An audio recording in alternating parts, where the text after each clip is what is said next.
Welcome to the fifth in this series, Reimagining the Law. Do we need criminal law? Prisons do not disappear social problems, they disappear human beings. Angela Davis. Contrast that with, as long as the world shall last, there will be wrongs. And if no man objected and no man rebelled, those wrongs would last forever. Clarence Darrow. It's an honour to be with you tonight to discuss the future of the law. As we know, criminal law has been a cornerstone of legal systems around the world for centuries. Its purpose is to provide a framework for defining and punishing behaviour that is harmful to society. But criminal law has never been uncontroversial. It's often been criticised for serving the interests of the ruling classes, repressing the poor, meting out brutality, and disproportionately harming people of colour and disabled people. In this lecture, we take a critical look at criminal law and examine alternative models of justice that prioritise repairing harm, addressing the root causes of criminal behaviour and promoting community healing. We explore restorative justice, community-based justice, and transformative justice models, and consider their potential as alternatives to criminal law. We will look at critiques of the criminal justice system, both from an abolitionist and from a reformist perspective. Finally, we will choose between abolitionism and reformism and attempt to answer the central question, do we need criminal law?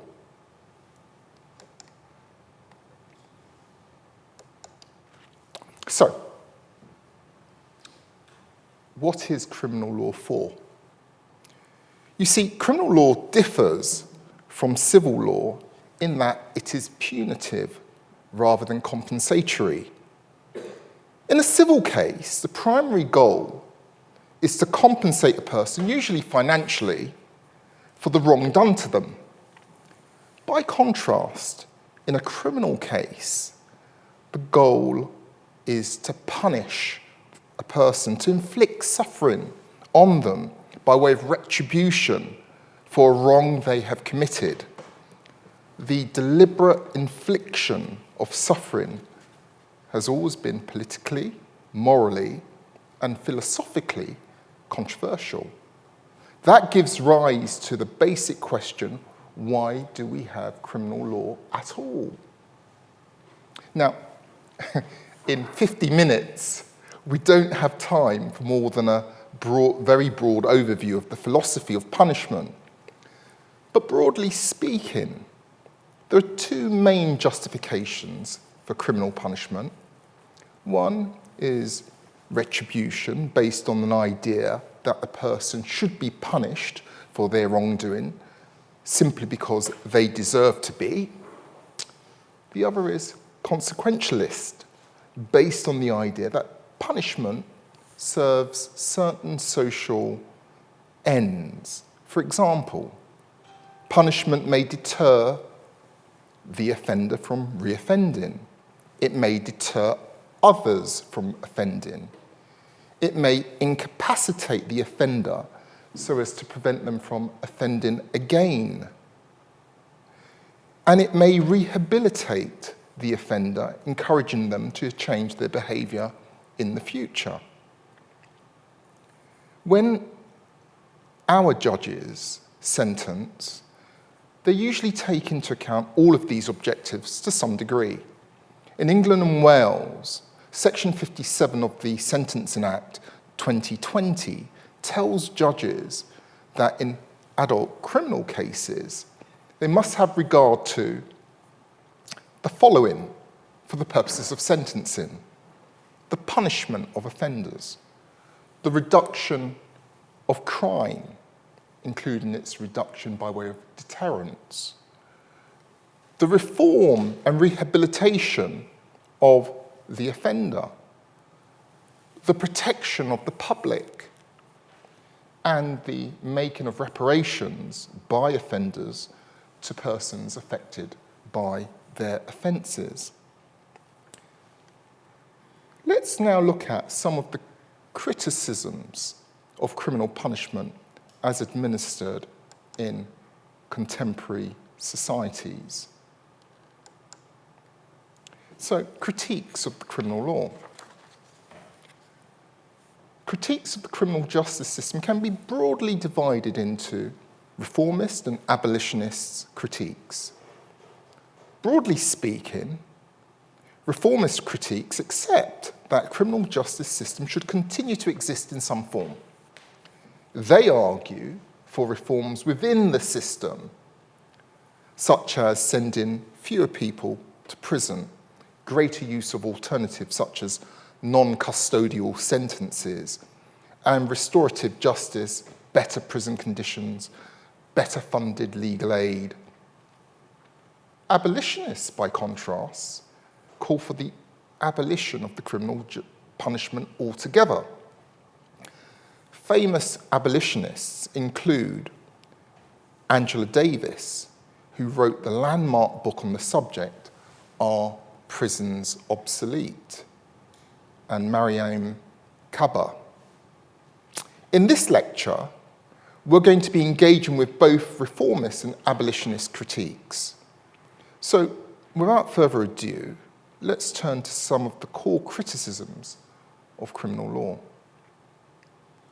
The first is that the criminal justice system overwhelmingly criminalises the poor, not the rich. It prioritises the property of the rich at the expense of the lives of the poor. Now, note this is no new critique.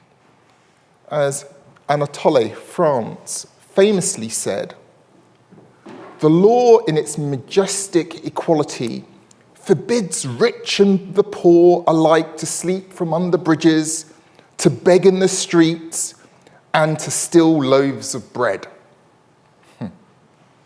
The law itself overwhelmingly penalises actions that are more likely to be committed by the poor, while not penalising the far more harmful actions of the rich.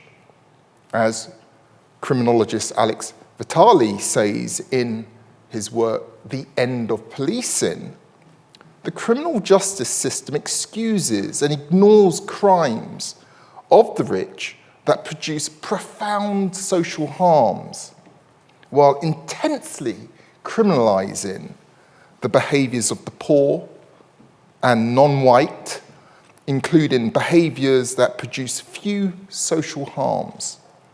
To take a few examples, a homeless person begging in the street is committing a crime, but the landlord who made them homeless is not.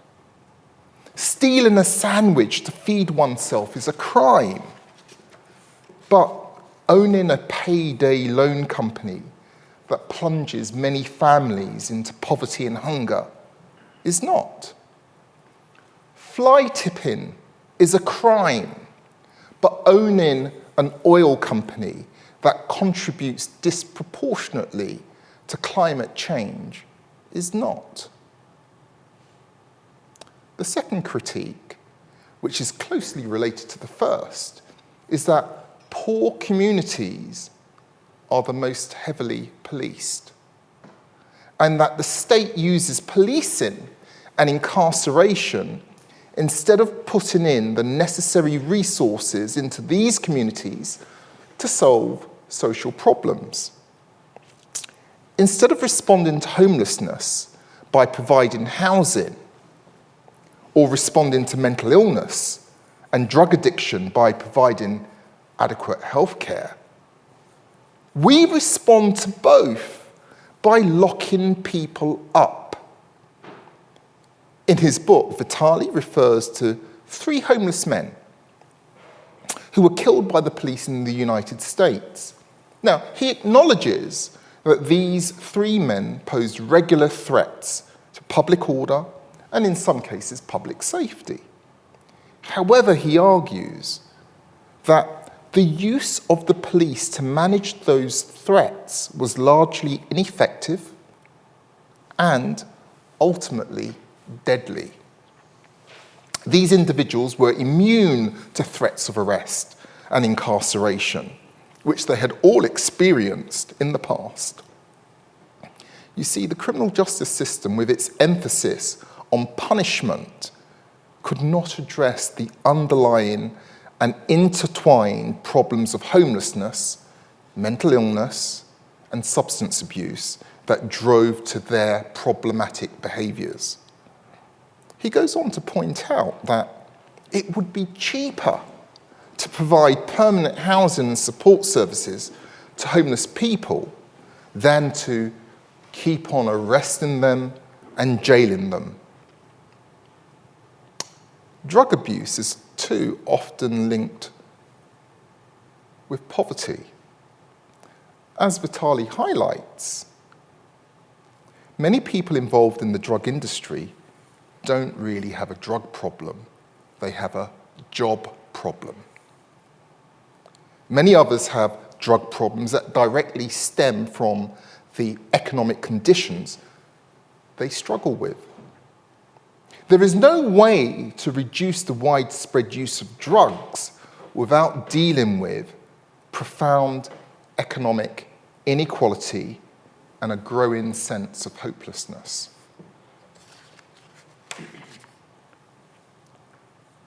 A third critique of the criminal law is its disproportionate impact on marginalised communities, most obviously communities of colour.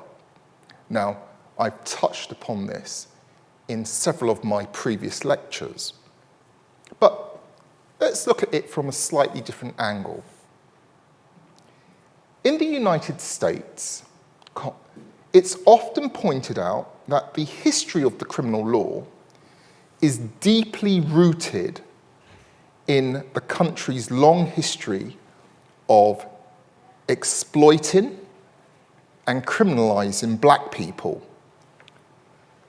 For instance, in her book, Are Prisons Obsolete?, Angela Davis talks about how the abolition of slavery in the American South, the convict lease system, was instituted in which black people were criminalised and then subjected to forced labour in even worse conditions than they had suffered under slavery. Similarly, in his influential book, The New Jim Crow, her book, Michelle Alexander, she examines how modern-day US penal system replicates much of the racism in the former system of racial segregation. Alexander argues that the US imprisons a larger percentage of its black population than South Africa did in the worst years of apartheid, and that ex-offenders are discriminated against legally for the rest of their lives, including through the denial of the right to vote. She describes the mass incarceration as a racial caste system. The high point of this racial disparity can be seen on the war on drugs. Despite similar rates of drug use amongst different racial groups.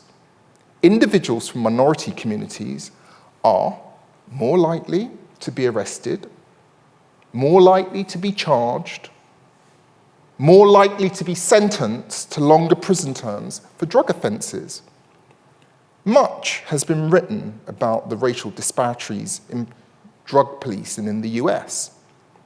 Vitale states that in an American context, drug policing is almost exclusively undertaken in poor, mostly non-white communities. Across the country, the vast majority of people in prison for drug offences are black or brown. President Nixon's chief of domestic policy advisor, John Ehrlichman, reportedly told a journalist, quote, "The Nixon campaign in 1968 and the Nixon White House after that had two enemies, the anti-war left and black people. You understand what I'm saying? We knew we couldn't make it illegal to be either against the war on the war, but by getting the public to associate hippies with marijuana and blacks with heroin, and then criminalising both heavily, we could disrupt those communities, could arrest their leaders, raid their homes, break up their meetings, and vilify them night after night on the evening news. Did we know we were lying about the drugs? Of course we did." End of quote. But you see, this issue is not a uniquely American problem. By analysis of the Liberal Democrats on the Ministry of Justice statistics in 2021, in this country, this showed that black people were 12 times more likely to be prosecuted for cannabis possession than white people. Yet, black people are certainly not 12 times more likely than white people to be users of cannabis. The Adult Psychiatric Morbidity Survey showed that 11.7% of black adults, nearly 9% of white British adults, and 3.4% of Asian adults used illicit drugs in the past year. There are also disparities in the sentencing stage. Sentencing Council research covering a period from April 2012 to March 2015 showed that black and Asian drug offenders were more likely to be sentenced to immediate imprisonment than white offenders, even after controlling for aggravating and mitigating factors. Asian offenders also received statistically significantly longer sentences than white offenders, although black offenders did not. And you see, race isn't the only vector of oppression in the criminal justice system. Disability is another huge factor. As I've said in my previous lectures, in my career, I've encountered numerous cases in which people in mental health crises, particularly black men, have been killed by the police. People with mental health problems and learning disabilities are also overrepresented in the prison population. Thirdly, third critique is that even taken its intended purpose at face value, the increased harshness of sentencing in recent decades does not achieve those purposes. Earlier, we looked at the core consequential rationale for punishment: deterrence, incapacitation, rehabilitation. This is in a context where sentencing has become substantially harsher over the past 50 years. The rate of imprisonment in the US skyrocketed between the 1970s and the 2000s, increasing by over 500%, although it has since declined somewhat.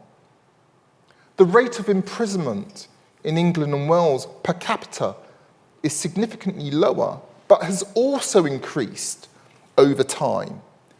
The prison population in England and Wales quadrupled in size between 1900s and 2018, with around half of this increase, let me repeat, around half of this increase taking place since 1990. But does this mean harsher sentencing actually achieves the goal of deterrence, incapacitation, or rehabilitation? Recently, Jay Gormley, Melissa Hamilton, and Ian Belton carried out a review of effective sentencing for the Sentencing Council of England and Wales. As regards general deterrence, that is, the ability to sentence to deter others from committing offences in the future, they highlighted that, quote, a range of evidence on human behaviours and decision-making lends credence to the idea that certainty of punishment is a likely and much stronger driver of deterrence than severity.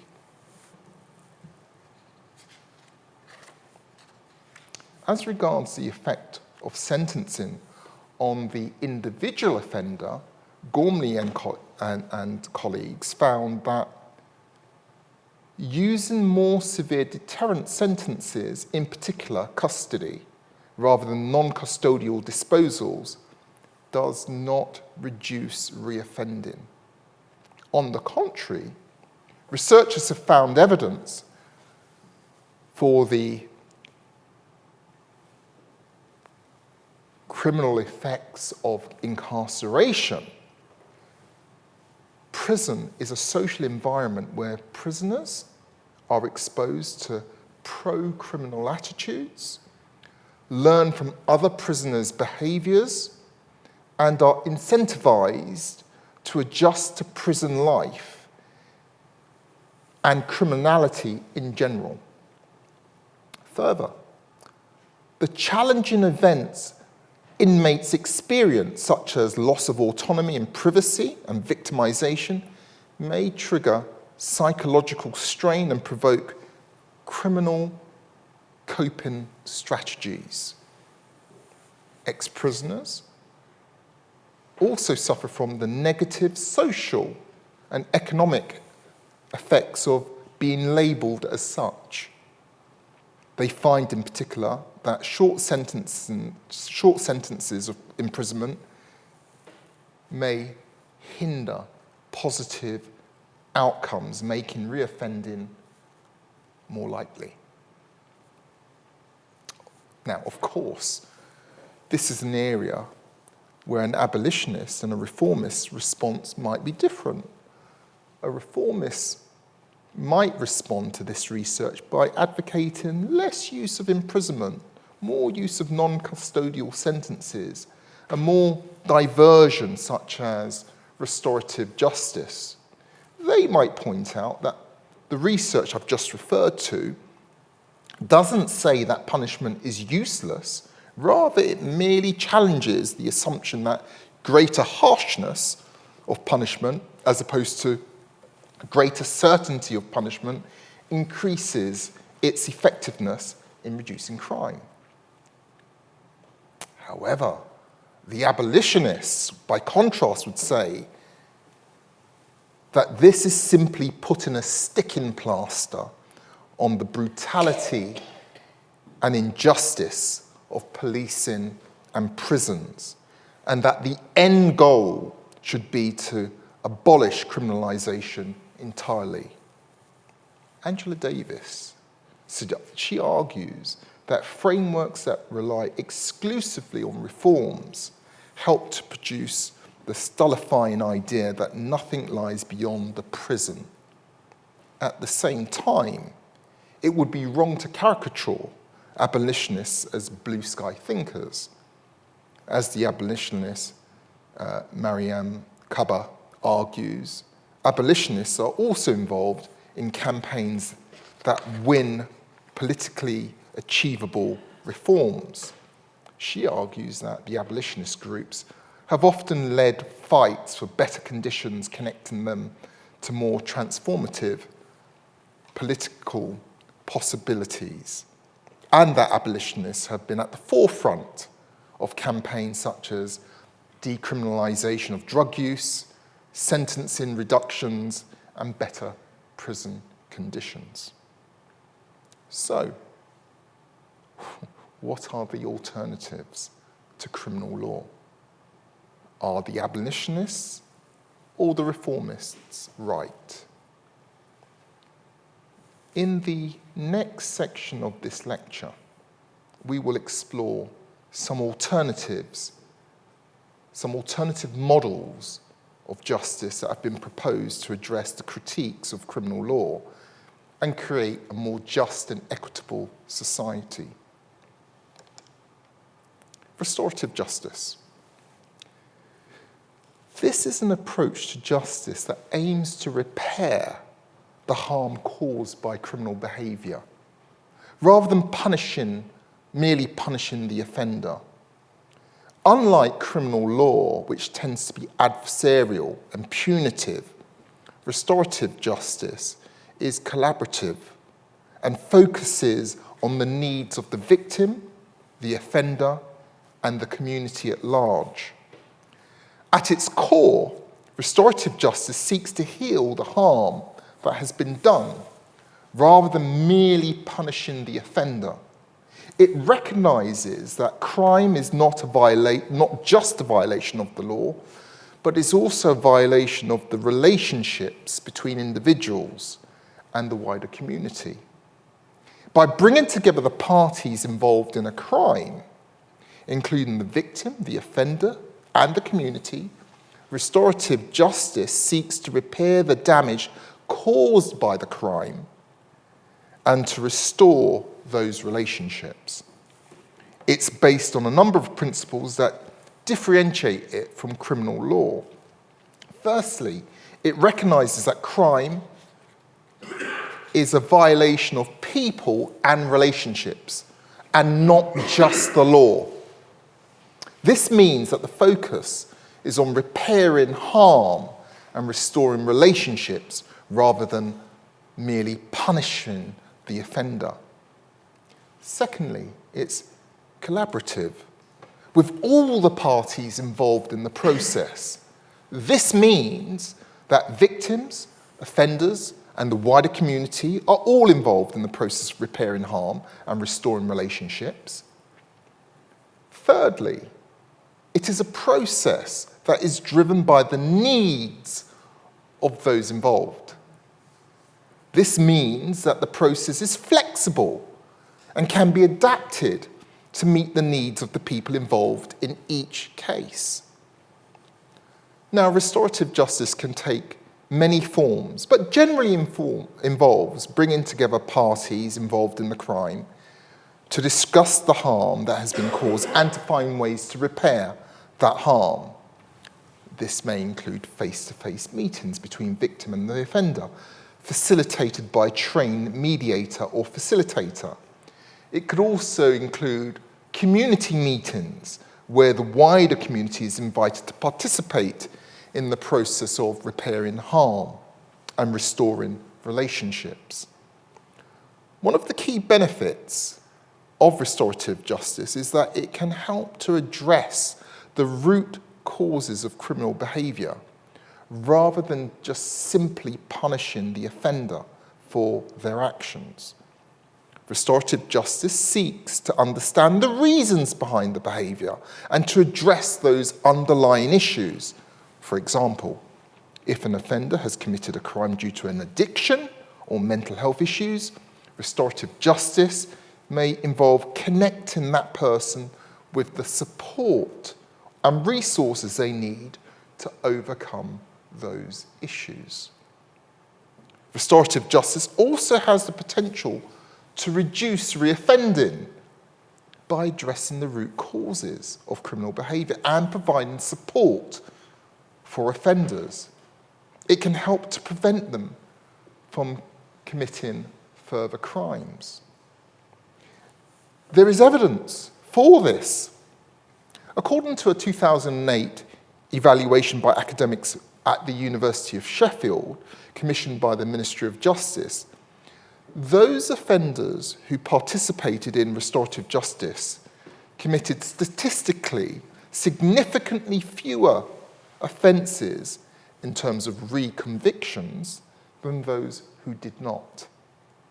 In addition, restorative justice can help to build stronger, more resilient communities by fostering a greater sense of connection and understanding between individuals.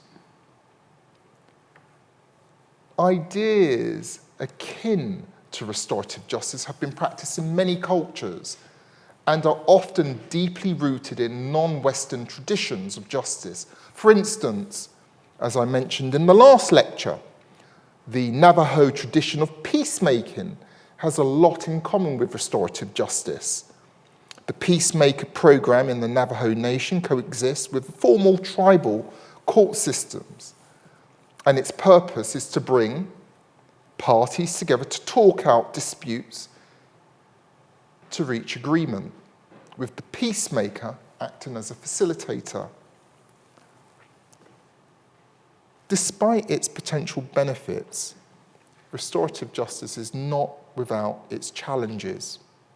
First, is that restorative justice is not designed to settle factual disputes. It isn't an adjudicative process, and there is no fact-finding mechanism. So, if the accused denies they behaved wrongly, restorative justice may not be appropriate. The second is, restorative justice process may not account for the power imbalances in the relationship between victim and offender.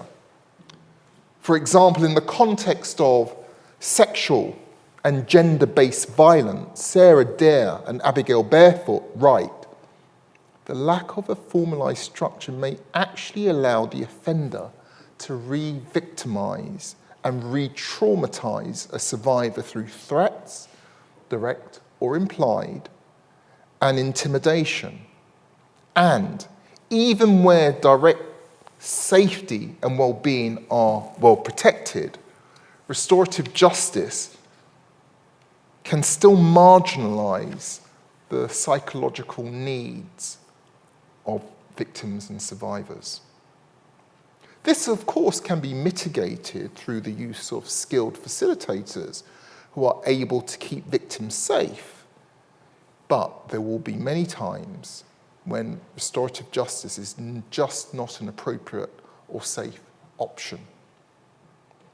The third significant critique is that restorative justice is not always enough. There are times when a person genuinely poses a danger to public safety and when some kind of measures need to be taken to protect others from them, which a purely consensual process cannot necessarily achieve. For example, Sarah Dare criticises an anecdotal account of a case by a Navajo peacemaker in which it was known that a child was being sexually abused by one or two possible known suspects, neither of whom admitted it. The peacemaker's solution was to isolate the child from both people and to make sure the child was never alone with either. Deere was highly critical of this response, stating, quote, "There is no evidence that the peacemaker system acknowledged the psychological harm suffered by the child, and simply isolating suspected sex offenders from a child does not address the underlying criminal behaviour. There is no enforcement mechanism in place to prevent future harm. Furthermore, because the offender is not held criminally accountable by the system, they are apparently free to commit offences on other children." Some of the problems with applying the peacemaking model of justice to rape include safety, coercion, the excusing of criminal behaviour, and recidivism. A fourth and closely related limitation of restorative justice is that although it has been widely adopted worldwide, it has usually been adopted as an adjunct to traditional punitive criminal justice systems, rather than a complete replacement for it. And restorative justice is often used as a diversionary alternative to prosecution or as part of the sentencing process.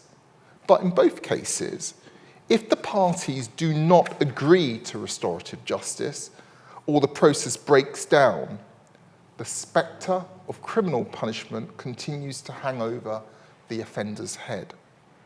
And finally, a fifth limitation is that restorative justice does not address all the harms done to the victims or meet all the victims' needs. As Susan Herman of the National Centre for Victims of Crime said in 2000, quote, "Repairing the harm is often far more complicated than apologies and restitution and relationship building. It can require long-term, sophisticated counselling, assistance with safety planning, relocation, and a number of services required to rebuild a life. Many victims' needs cannot be met by individual offenders or small communities because there is only so much they can do." Despite these challenges, restorative justice has the potential to offer a more compassionate, collaborative, and effective approach to justice than traditional criminal law. By focusing on repairing harm and restoring relationships, restorative justice has the potential to address root causes of criminal behaviour and to build stronger, more resilient communities. Let's look at the second model, community-based justice. Now, what is it? Well, community-based justice is an alternative approach to criminal law that emphasises community involvement in the justice process. This approach seeks to address the underlying causes of crime by addressing social issues that contribute to criminal behaviour. In this section, we'll explore the principles of community-based justice and its potential as an alternative to the criminal law, highlighting examples in both the United Kingdom and in the Commonwealth. Now, community-based justice aims to shift the focus from punitive measures to preventative measures by engaging communities in addressing the root causes of crime. It's a balancing. This approach recognises that crime is often a symptom of broader social issues, such as poverty, lack of education, social exclusion. And community-based justice is based on the principle that communities are best placed to identify and address these underlying social issues. One example of community-based justice in action is the Corey Court in Victoria, New South Wales, Australia. In Victoria, the Corey Court is a specialist court that operates within the Victorian court system and is designed to address the overrepresentation of Aboriginal and Torres Strait Islander peoples in the criminal justice system. The court is based on principles of restorative justice and community involvement and is staffed by a combination of legal professionals and elders from the local Aboriginal community. A similar youth Corey court has been implemented in New South Wales for eligible young people.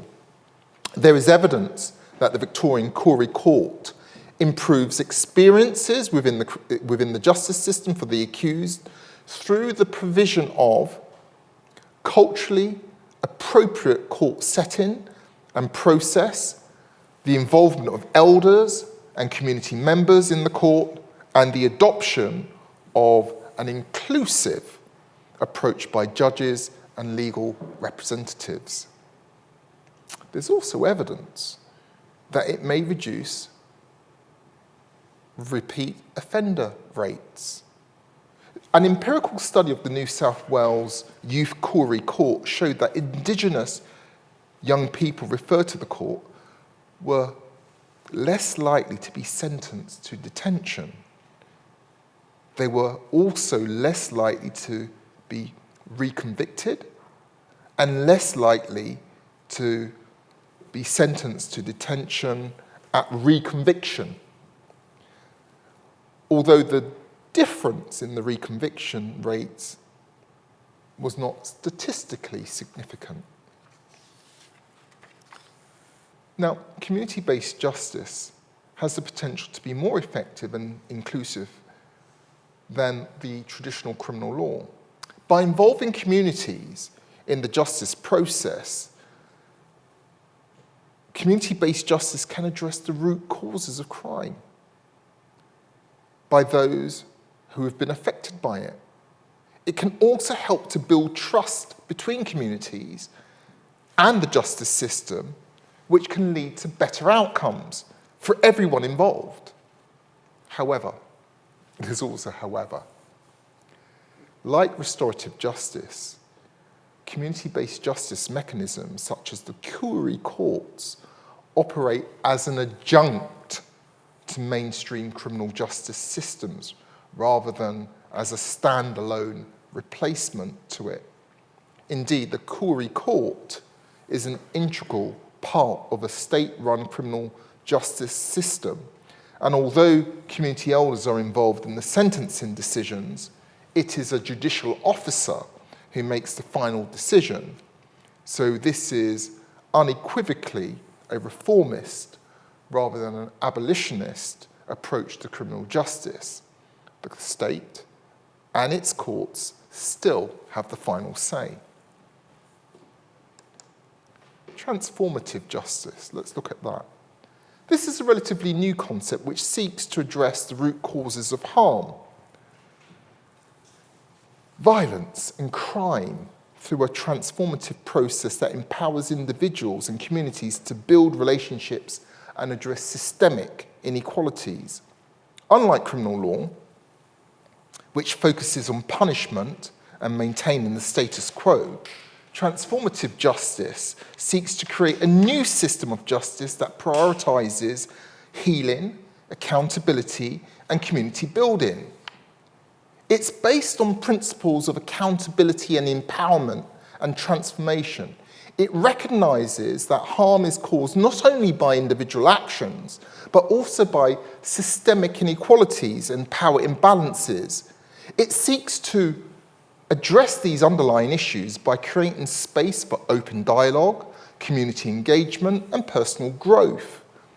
An important facet of transformative justice is that, in general, it is explicitly anti-violence punishment, an abolitionist. Unlike restorative justice, which often functions as an adjunct to the mainstream criminal justice system, transformative justice advocates reject the mainstream criminal justice system and explicitly wants to create an alternative to it, which doesn't rely on the use of coercive state power. Anthony Nocella explains the differences between restorative and transformative justice as follows, quote, "Restorative justice stresses that the system is flawed, overworked, and retributive, but does not address why it exists, how it is racist, sexist, ableist, and classist, whom it benefits, and how it was developed. Transformative justice, on the other hand, is explicitly opposed to helping someone get arrested, imprisoned, fired from their job, repressed, or oppressed. It is about looking for the good within others, while also being aware of complex systems of domination. If the world is to transform, we need everyone to be transformed and everyone to be voluntarily involved in critical dialogue together," end quote. One example of transformative justice in action is the Creative Intervention Toolkit, a practical guide to stop interpersonal violence developed by Creative Interventions. This toolkit provides a community-based transformative justice approach to dealing with situations of interpersonal violence, such as domestic violence, sexual harassment, sexual and assault, child abuse, and elder abuse. Transformative justice has the potential to create a more just and equitable society by addressing root causes of harm and violence. It challenges us to rethink our understanding of justice and move beyond the limitations of the criminal justice system. It is absolutely something we should welcome. However, it is not without its challenges or its criticisms. As we've already heard, not everyone is satisfied with restorative justice approaches when it comes to serious violence or sexual harms. The same criticism arguably applies to transformative justice. Many victims of serious violence or sexual harm and many members of the wider public expect to see the perpetrator punished and are simply not going to be satisfied with a process that doesn't involve the infliction of some form of harm. This is the just deserts model of punishment. Scott Berkowitz of the Rape, Abuse and Incest National Network articulated the view of many people when he told BuzzFeed News in 2013 that given the seriousness of rape, quote, "a long jail sentence is always appropriate," and that victims are looking for justice. For a crime this serious, justice includes punishment. This isn't a view that we can simply write off as a knee-jerk reaction. It can be argued that in any process in which coercive state power is completely absent and there is no prospect of the perpetrator being incarcerated, this runs the risk of a violent abuser being free to offend again. Of course, abolitionists are not without answers to the point. Kaba said in an interview with the Next System project shortly after the election of Donald Trump in 2017, quote, "Has the current approach ended rape and murder? The vast majority of rapists never see the insides of a courtroom, let alone get convicted and end up in a prison. In fact, they end up becoming president," end quote. The current criminal justice system was created by and for those with power. it isn't particularly apt for addressing sexual and violent harm, especially when it's perpetrated by the powerful against the powerless. Nonetheless, in discussing this issue, we clearly can't simply ignore the public sentiment. Not least because if the state simply abandoned the business of punishing people and left communities to solve their own problems, some people would take justice into their own hands and mete out violence to rapists and abusers. In fact, there are some abolitionists who openly acknowledge this. In the anarchist zine, What About the Rapists?, an anonymous author described how they and their friends assaulted a rapist with a baseball bat in order to punish him. The author writes, quote, "We are tired of accountability processes that force the survivor to relive over and over the trauma of assault, that forces the survivor to put their reputation on the line as proof of their credibility, that end up being an ineffective recreation of the judicial process that leaves the perpetrator scot-free, while the survivor has to live through this for the rest of their life. We are not sorry, and we will not stop. And from now on, we will respond to sexual violence with violence." End quote. Pause in there. I imagine most of us would be uncomfortable living in a world with no judicial process, no trials, no appeals, where justice was delivered by vigilantes with baseball bats. I certainly would. Despite these valid criticisms, transformative justice provides a valuable alternative to criminal law, focusing on healing, accountability, and community building. It challenges us to think creatively about how we would address harm and violence and create a more just and equitable society. That's a vigilante. Let's conclude. We now need to confront squarely the question posed by this lecture. Do we need criminal law? This requires us to choose between abolitionism and reformism. We've seen that there are major problems with every aspect of criminal justice system as it currently exists. It's classist, it's ableist, it's racist, but that doesn't address the question, can it be reformed or should it be abolished?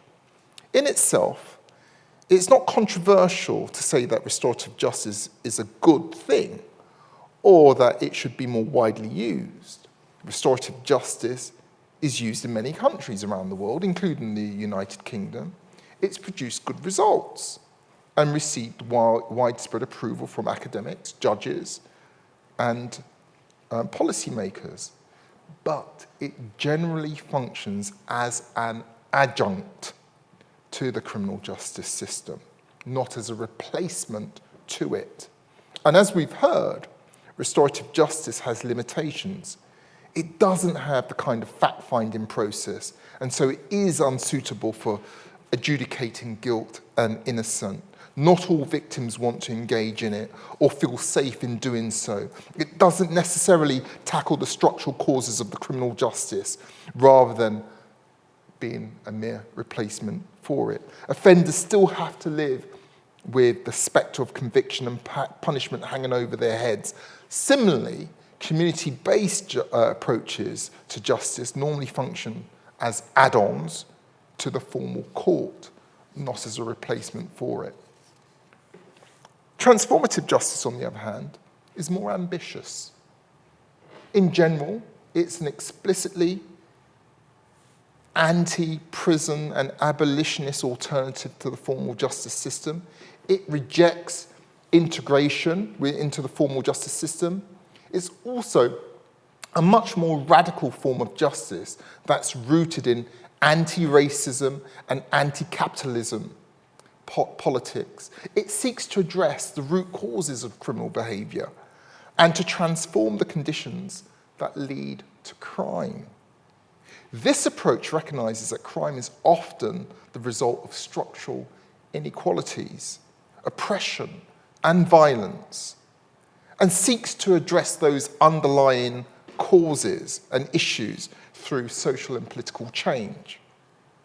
Transformative justice emphasises the importance of community-based solutions and has a focus on healing and transformation, and it is ambitious. As we've heard, there are schemes like the Creative Alternative Toolkits, which are squarely designed to tackle the very types of harm that restorative justice is often viewed as ill-suited, such as domestic and sexual violence. However, we just have to engage with the criticisms of the abolitionist approach to justice. It has to be acknowledged that in the real world, many victims and many members of the public demand to see perpetrators of serious violence punished, and that isn't necessarily an intractable desire. But it is also not one that we can ignore when making decisions about policy and public policy. As we've seen, in a world with no criminal justice system, we could expect to see vigilante justice. To that end, I'm not convinced that the immediate abolition of the criminal courts, police, or prisons is a feasible or desirable goal.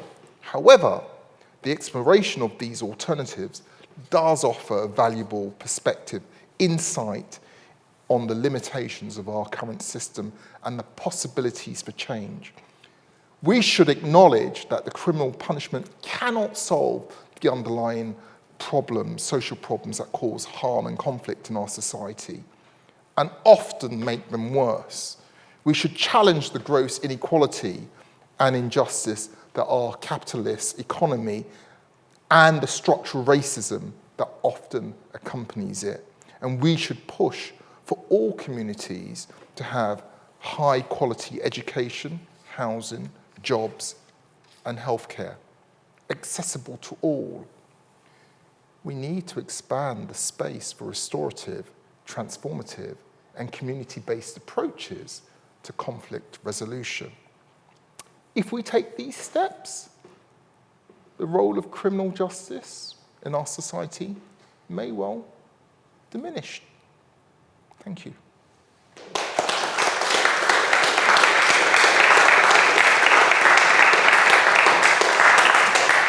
Now we have time for a couple of quick questions. And if you've joined us before, you will know that we generally give the floor to our online audience, first of all, who've been waiting very patiently at home. We have a question about rehabilitation. So whilst we see a disproportionate amount of sentencing and imprisonment for the black community, when we talk of rehabilitation, do we see a higher success in rehabilitation in any particular community? I'm not sure of what the actual statistics are. I do know that often it's been argued that rehabilitation, unless you tackle the root causes of the problem, rehabilitation is a waste of time. That's often been said. But in terms of whether rehabilitation in itself within a criminal justice system works, I'm a skeptic, and I'm a skeptic because I don't think you can rehabilitate unless you look at the root causes that led to the offending in the first place. So taking us back to the transformative approach. Precisely. I had a question in particular. I mean, even on that slide, you referenced the injustice of a capitalist economy at times.